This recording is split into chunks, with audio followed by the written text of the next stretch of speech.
So don't you just hate it when you're in the middle of a conversation and as you're talking to the person across from you, you realize that they're not even paying attention because the first thing they want to do is hear the notification coming from their phones, or they'll check their pockets, pretty much shook their entire body to see if they can find whatever that noise is coming from.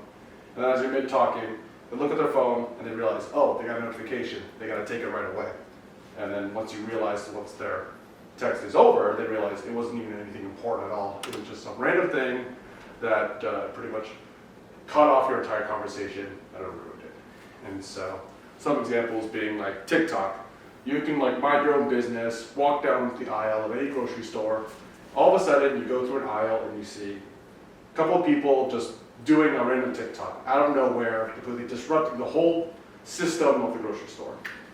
Or in some cases, you can walk down the street, and as you notice that, safety precautions, the light's red, no pedestrians can walk because cars are going by, someone's distracted on their phone because they're playing Pokemon Go.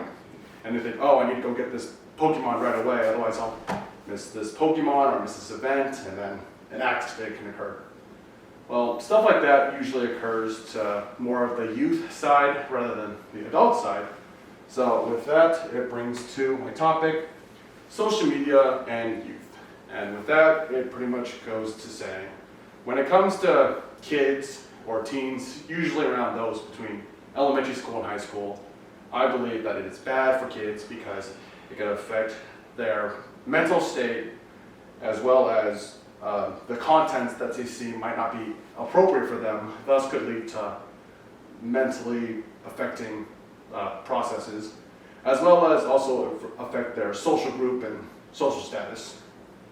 And with that, I would like to discuss with the whole long-term effects of what it's like having the mental state of social media.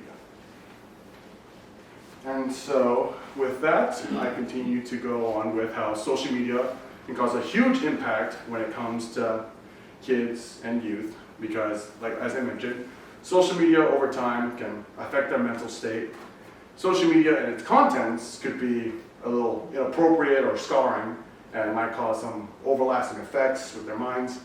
And of course, as I mentioned already, it can also affect their friendships.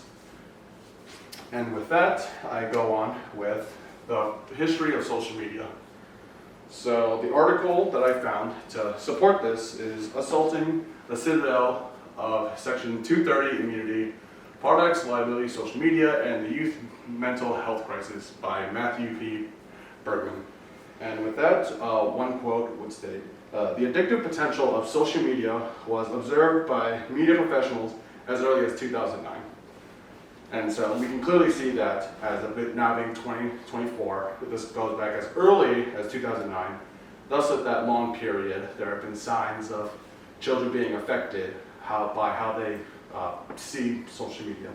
And then another quote is, in November 2021, the Wall Street Journal revealed that Facebook affects those who use social media, and not just kids, but any adults as well. So people overall, it affects their sleep, their work, and for the adults, their parenting, and then for everyone in general, their relationships. And with that, we can clearly see how social media affecting their lives by their mental state by pretty much saying, oh, hey, I need to make sure that whatever I see, I'm up to date on. That way, I'm not losing anything on trends. But with that, it would obviously distract them from their work, or in the youth's case, their schooling, so that their grades would be slipping because they're more focused on what's on their phone rather than what's going on in front of them, in their face.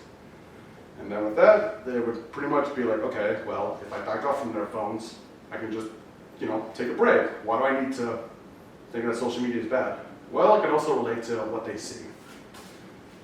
And with that, we go to how social media and its contents can be really, in a sense, inappropriate for kids to see. And with that, we'll go to the next article of Media and Children's Aggressions, Fear, and Altruism by Barbara J. Wilson. And with that, one quote would be, evidence is growing that the fear induced in children by the media is sometimes severe and long-lasting. A survey of more than 2,000 grade and middle school kids revealed that heavy TV viewing was associated with self-reporting, so they would mention it by themselves, how they would feel, systems of anxiety, depression, and post-traumatic stress. And essentially, that would be caused by more than 6 hours of pretty much any screen time, specifically TV. And so with that, that would be if you're trapped pretty much staring at your screen for more than 6+ hours a day, all of the things that you see, whether they're good, bad, or ugly, could pretty much have a long-lasting effect. And of course, we know social media can lie most of the time. And with that, we can see, people posting, fights or breakups, or pretty much, say, an ex-partner getting revenge on their other partner by either damaging their cars, their families, or by themselves. And with that, with kids seeing that, they're not really developed mentally for that yet, so they would just assume, okay, this is the go-to process on how to deal with this. And then at that, they would be, okay, well, I could always avoid that, I can control what content I see. I don't see how that bothers me. Well, that may be true. Social media can still affect their social status and their relationship with their friends. And so with that, making friends and social status with social media can pretty much be involved in a very strong way. And with that article, it would be the roles of social media used in friendship quality in adolescents, internalizing problems and well-being. And then you have the authors right there. I'm really not sure how to pronounce their names, so now I'm going to try. But essentially, one quote to go with them is, adolescents with high-quality friends have better social media content than lower-quality adolescents. And with that, it's pretty much, if you go to school and you know someone's, the popular kid in school, all you would have to do is just check their social media, whether it be Instagram, Facebook, Snapchat, anything like that. See if their content's good or if they just take better quality images and post it on the feed. All you have to do is see that and think, okay, I like them a lot more. I want to hang out with them. And since we go to the same school, I'd rather hang out with them. Versus if you see someone who barely uses social media or doesn't know how to use it, they would think, oh, they're awkward, they don't know what to do, they don't know how to participate in society, I don't want to hang out with them. And with that, we can clearly tell that those who are more popular on their social media have a better chance versus those who either can't afford it because they don't have the newest phone, or they don't know how to do social media, don't have a greater chance, thus having them essentially being isolated from making new friends. And so with that, you would think, okay, well, I've heard the ways of I've heard the ways of mental screen time and how that affects me. I've heard the ways of what things I could see and how that affects me. And now I'm seeing how not only does it affect me, but it can also affect those around me. What can I possibly do? Well, with that, we come to the rationale. So with that, some steps to pretty much help you back off from social media would be, 1, spend less time on it. So instead of doing that, just be like, okay, I don't need my phone. I can always put on Do Not Disturb. If I need to know something right away, that's different. But if it's just a notification from a game, mobile app, unimportance, I can always just mute that and put that away. The second thing would be is hobbies and activities.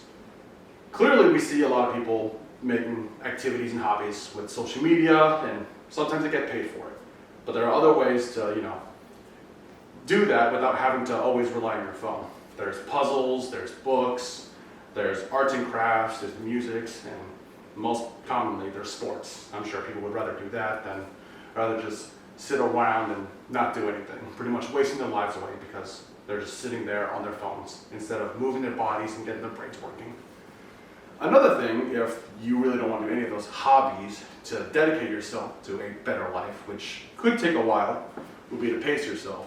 So instead of going on what you would normally go on, let's say for example, 4 hours of social media, try to cut back to at least a half of that.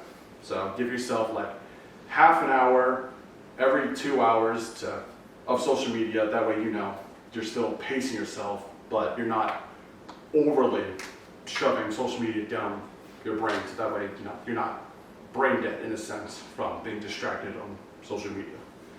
And then finally, learning a new skill, which could kind of relate to hobbies and activities, but with learning a new skill, that would be more of, okay, either you have homework to do, which I know is unfortunate, but sometimes you just have to do it, or with learning a new skill, find something at home that you know that you could probably do to help your friends and family around, mostly family, help them around, be like, hey, do you need help with cooking? Because I could learn how to do this and I can cook for you guys. Or hey, I don't know how to do laundry. I could learn that so I can help you do laundry, and that sort of thing. So with that, that would probably be the best way to learn on how to pretty much pace yourself out of social media and all of its bad content.